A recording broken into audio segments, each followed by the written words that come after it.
Добрый день, братья и сестры! Хочу поприветствовать вас с Международным днем коренных народов. Хочу выразить огромную благодарность организаторам этой экспертной дискуссии, то, что дают такую возможность выступить представителям разных коренных народов Украины. В этот непростой час, когда большинство представителей коренных народов Украины находятся на временно оккупированной территории, следует особое внимание уделить тому, что они не всегда могут защищать свои права в том порядке, в котором это возможно вне оккупации. И поэтому, скорее всего, само бремя защиты прав коренных народов Украины лежит на тех людях, которые находятся за территорией временно оккупированной. Мы с вами прошли не одно десятилетие совместной борьбы за права коренных народов. Есть у нас с вами свои победы. Крымско-татарский народ уже признан коренным народом Украины. Дело осталось за крымскими караимами и крымчаками. Я в этом плане оптимист. Я думаю, что благодаря нашим общим усилиям мы этого добьемся также.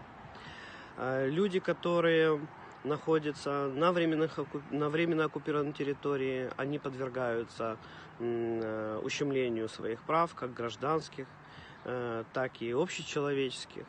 И мы должны быть для них той самой надеждой, тем самым рупором, который позволит международному сообществу и другим людям узнать, что происходит на временно оккупированных территориях.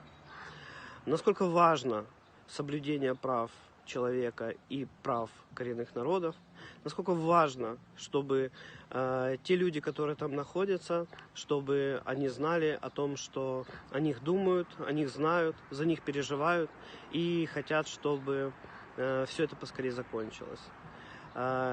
Будучи оптимистом в том, что деоккупация Крыма, она рано или поздно произойдет, я хочу, чтобы коренные народы, сплотившись, были полностью к этому готовы, были подготовлены соответствующие институции и были подготовлены соответствующие регуляторные акты для того, чтобы развитие и функционирование коренных народов в Украине, чтобы оно было в соответствии с международными нормами, в соответствии с международным правом.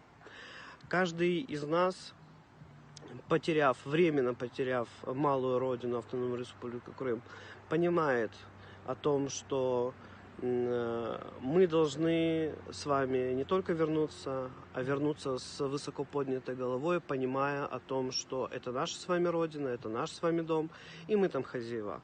Мы должны с вами понимать, что рано или поздно то зло, которое сейчас окружает Крым, оно закончится, и мы с вами будем постепенно, методично, скрупулезно строить внутренние государственные институции в Автономной Республике Крым, а также строить ту систему взаимодействия между коренными народами, которая должна быть. Я обнимаю каждого из вас. Хочу, чтобы дискуссия, которая будет экспертная здесь, чтобы она привела к определенным результатам, чтобы надежда, которая у нас есть по поводу деоккупации Крыма, чтобы она оставалась. И люди, которые присоединились к этой дискуссии, вы делаете огромную работу не только для Крыма, а также для всего человечества, потому что защита прав коренного народа, любого, это кирпичик в защиту прав всех коренных народов. Удачи вам! Спасибо, что вы есть. Вы прекрасные люди. До встречи.